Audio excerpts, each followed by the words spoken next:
On vous fait triper avec un mélange d'humains, d'extraterrestres et de yokai. Et le pire dans tout ça, c'est que ça passe crème.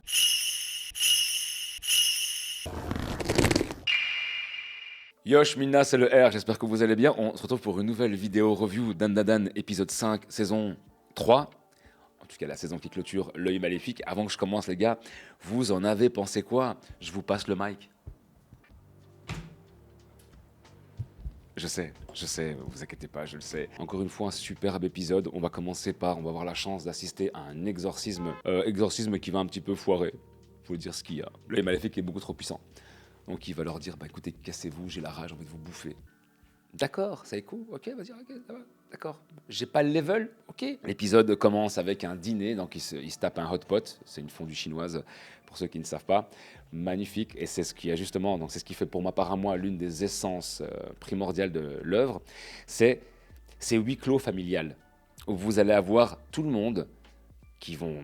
Je vous invite vraiment à prendre le temps de bien regarder cette scène-là, elle est magnifique. Vous allez avoir des huis clos dans ce huis clos familial où chacun va discuter avec chacun et c'est ce que moi j'adore, vraiment. Vous avez Kenta Kakura, on vous rappelle que lui il est fan de tout ce qui est UFO, extraterrestre, etc. Donc lui il est focalisé sur le crabe, la crevette, bref, avec son fils. Vous avez Airi, elle c'est une dingue, avec Momo, eux ils font que s'engueuler, mais Airi elle flash sur la peluche, un peu, enfin pour la peluche, j'ai fait un lapsus, au même titre que Chopper avec Nami, Robin, etc. hein. Super mignon. Et vous avez Momo, vous avez pardon, Saiko, la grand-mère de Momo, qui discute avec Manjiro, du style ouais écoute j'ai pas réussi à l'exorciser, on devra en louer, enfin on devra louer les services de quelqu'un de plus puissant. Ah, écoute attends, j'ai pas le temps pour l'instant. Eux ils sont overbookés, il y a pas moyen de les booker ceux-là, on verra après. Et c'est géant, vraiment c'est géant, jusqu'au moment où vous vous rendez compte qu'il y a un souci avec l'œil maléfique, avec l'eau froide et l'eau chaude. L'eau froide qui va le remettre à l'état d'humain et l'eau chaude qui va le remettre en mode possession, d'accord, en mode l'œil maléfique. Et donc on a Seiko qui comprend directement, ok les gars, ça va être chaud, tenez des gourdes. Et voilà, ce sera votre arme de défense. Bon, vu que tout a été réparé, donc là où Gigi habite, ils vont aller accompagner Gigi à l'hôpital pour aller récupérer ses parents. Scène super mignonne, d'accord. On voit que les parents, c'est pas des dingues, ils ont pas un esprit à tendance, donc que du bonheur. Et pendant pendant le trajet, en tout cas, donc de la maison à l'hôpital, je sais pas ce que tu fous, Momo, à caresser la main de Gigi, mais Gigi, il est en mode paranoïaque, hein. Gigi, il est dedans à crever, hein. Donc, on va se calmer tout de suite, on va faire attention avec tout ça, Momo, hein. Attends un petit peu, tu vas trop vite. On voit que l'espèce de famille bizarre, là, ils ont été arrêtés. On voit que leur morphologie a changé. Bizarre, on voit des espèces de coups protubérants avec des espèces de veines tombantes, bref, un peu bizarre.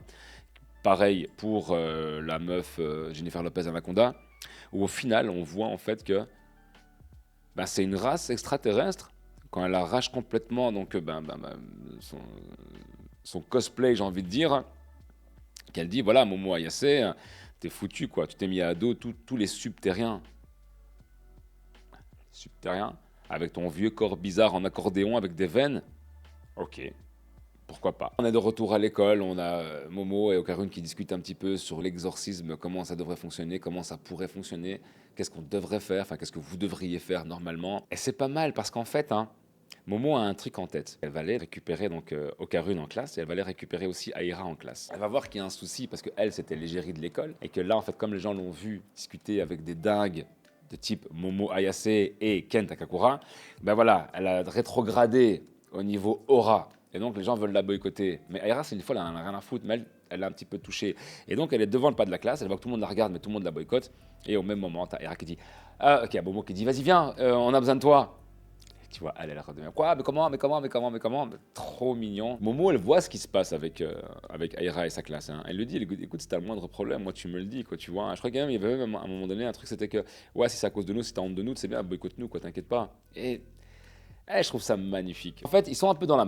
Il faut dire ce qu'il y a. Il y a un petit souci psychologique, physique. Il y a de la fatigue qui va s'occasionner. On n'a pas le temps. On n'est que deux à la maison pour s'occuper de ça.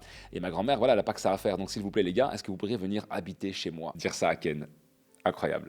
Et même Aira, elle est super heureuse. Donc, d'office, qui vont dire oui.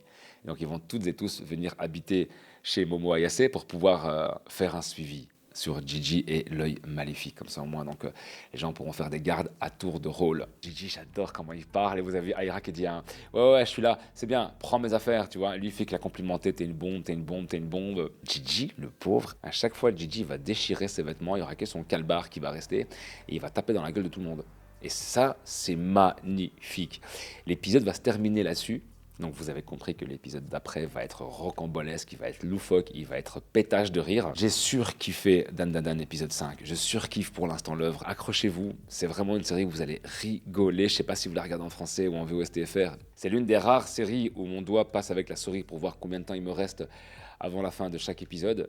Et ça fait du bien. Ça fait du bien parce que ça m'est arrivé que très rarement et que trop rarement dans ma vie. L'épisode prochain, vous allez avoir affaire à un concert. Je ne dis que ça.